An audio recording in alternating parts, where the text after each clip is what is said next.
दोस्तों नमस्कार।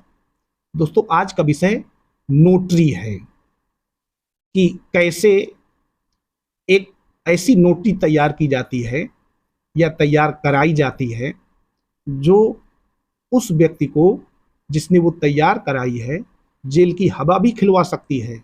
उसके विरुद्ध फोर्जरी का मुकदमा कायम हो सकता है और उन वकील साहब के विरुद्ध जिन्होंने वो नोटरी किया है उनके खिलाफ भी क्रिमिनल प्रोसीडिंग हो सकती है। दोस्तों अक्सर मैंने देखा है प्रैक्टिस में, चूंकि मैं डिस्ट्रिक्ट एंड सेशन कोर्ट में प्रैक्टिस करता हूं, तो वहां पर कोई व्यक्ति आया एक छोटा सा डॉक्यूमेंट लेके 10 रुपए के स्टाम्प पेपर पर और नोटरी कराना है। और जो पब्लिक नोटरी एक या दो संभवतः डिस्ट्रिक्ट कोर्ट में होते हैं, उनसे उनके पास ना जाकर के एक दो और इस तरीके के लोग होते हैं जो पब्लिक नोटरी नहीं है। चूंकि कचहरी में लगभग सभी को पता होता है कि कौन लाइसेंसी है और कौन इसी तरीके से कर रहा है। अधिवक्तागण को तो पता ही होता है और जाकर के व्यक्ति प्रेजेंस है, उसकी अब्सेंट है, कुछ नहीं है और नोटरी करा करके चले जाते हैं और ऐसे डॉक्यूमेंट को ऐसी जगह प्रोड्यूस करते हैं। बाद में पता चलता है कि कोई मामला हुआ तो उसमें मुकदमा लिख दिया जाता है। इस तरीके के कई मामले हुए हैं जिनमें हॉनरेबल हाई कोर्ट्स ने फोर्जरी के मुकदमे न खत्म करने के लिए मना किया है कि मैं नहीं खत्म कर पाऊंगा। सेक्शन 482 के अंतर्गत जाया गया और उसमें नोटरी एक्ट की धारा 13 का सहारा लिया गया। जिस तरीके से सीआरपीसी में 197 सीआरपीसी है कि डिस्चार्ज ऑफ ड्यूटी करते समय कोई अपराध नहीं माना जाएगा। अगर कोई अपराध हो भी जाता है तो प्रसंज्ञान नहीं कोर्ट लेगी, 197 का संरक्षण प्राप्त है। इसी तरीके से धारा 13 नोटरी एक्ट में ये संरक्षण प्राप्त है कि नोटरी एडवोकेट के विरुद्ध कोई प्रोसीडिंग नहीं की जाएगी। क्योंकि ये माना जाता है कि नोटरी अधिनियम के अंतर्गत आप जो पक्ष उस नोटरी को कराने आया है वो पक्ष उस नोटरी में क्या लिख रहा है इससे मतलब नहीं है। नोटरी एडवोकेट को केवल ये देखना है कि जो व्यक्ति इसमें शपथ ले रहा है वो व्यक्ति उपस्थित है, उस व्यक्ति का एड्रेस प्रूफ माने जो एड्रेस लिख रहा है वो सही है, उसी के सिग्नेचर हैं, उसमें अपनी मोहर लगा करके और अपना विवरण लिखते हुए उसको नोटरियल कर देते हैं।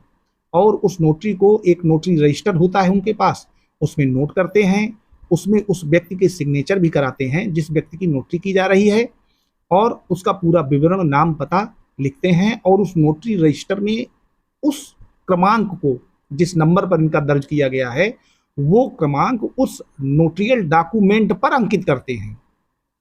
ये नोटरी का असली तरीका है ताकि कभी भी उस नोटरी को किसी कोर्ट में प्रूव करना हो तो नोटरी एडवोकेट वही रजिस्टर ले जा करके उसको दिखा करके वहां प्रूव कर सके कि ये नोटरी मेरे द्वारा की गई सच व सही है। अब इसी में खेल होता है कि कुछ लोग अनएथराइज तरीके से उनको ये दे दिए गए। अब इसमें कमी तो सरकार की ही है क्योंकि सरकार को बहुत ज़्यादा मात्रा में नोटरी एडवोकेट बनाने चाहिए। एक डिस्ट्रिक्ट कोर्ट में 10-15 लोग हों, कम से कम 100 लोगों पर तो एक नोटरी एडवोकेट होना ही चाहिए, 100 एडवोकेट्स पर, ताकि कोई भी मामला हो तो उसको रियल तरीके से, जेन्युइन तरीके से उसकी नोटरी की जा सके।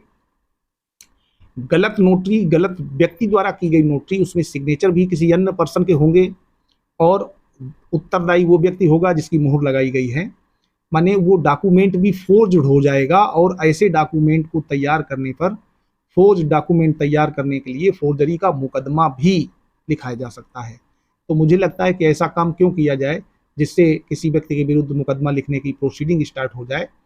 तो साथियों, बहुत ज़्यादा न कहते हुए मैं यही कहूँगा कि नोटरी कराते समय बहुत ध्यान दें, कहीं ऐसा ना हो कि आप थोड़े पैसे और समय बचाने के चक्कर में जेल की या हवालात की हवा खा जाएं। ऐसी स्थिति में आप बिल्कुल उसी व्यक्ति से नोटरी करवाएं, उसी एडवोकेट से नोटरी करवाएं जो नोटरी एडवोकेट हों। और दोस्तों, अभी कई लोगों के मन में ये शक है, भ्रम है कि नोटरी और ओथ में क्या अंतर है, नहीं समझ पा रहे हैं नोटरी और ओथ में अंतर। नोटरी उस दस्तावेज की होती है जिसको न्यायालय के बाहर किसी अन्य पब्लिक अथॉरिटी के सामने पेश किया जाना हो और ओथ उस डॉक्यूमेंट की होती है, उस एफिडेविट की होती है जो कोर्ट में पेश किया जाता है। माने जिसमें ऊपर उसका जो शीर्षक है वो न्यायालय का होगा, उसकी ओथ होगी, और जिसका शीर्षक न्यायालय से इतर कोई पब्लिक अथॉरिटी होगी, कोई अन्य व्यक्ति होगा, तो वो नोटरी होगी। इसके अलावा नोटरी ऐसे दस्तावेज की भी की जाती है जो दो पक्ष कोई समझौता कर रहे हैं या कोई एग्रीमेंट कर रहे हैं या कोई अन्य संविदा कर रहे हैं, तो वो उस संविदा को या उस डॉक्यूमेंट को दोनों पक्ष शपथ पूर्वक मानते हुए उसकी नोटरी करा लेते हैं। उसमें नोटरी एडवोकेट ये प्रमाणित करते हैं कि ये दोनों व्यक्ति मेरे सामने आए, इन्होंने शपथ पूर्वक ये चीज की है, इन दोनों का मैंने वेरिफिकेशन किया है और इसको मैं अटेस्ट करता हूँ। तो नोटरी कराते समय ध्यान दें, और विशेष तौर पर मैं सरकारों से ये निवेदन करूंगा कि अधिक से अधिक मात्रा में नोटरी एडवोकेट्स बनाएं।